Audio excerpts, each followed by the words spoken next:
Nā tu koe te mātāmua ko ngā tēnā, ko ngā tūngāne katoa, ka kōrero Māori, ko a mātou tamariki, ka kōrero Māori, waku mokopuna tuarua ki a mam, ko te nuinga ka kōrero Māori. Engari kei te kite au nā te kuhukuhu mai o te waia, ana cocoa melons mā i rā momo ka huarere ke te hangahanga o te reo.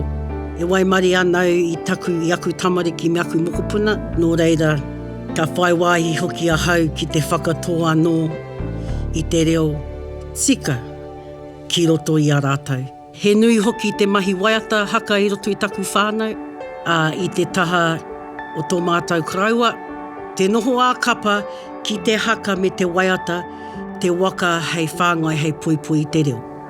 Nō reira, kāore au te ki mā te haka e ora ai te reo, ko tāku mā te noho ki te hapori kōrero Māori, e haka ana e ora ai te reo.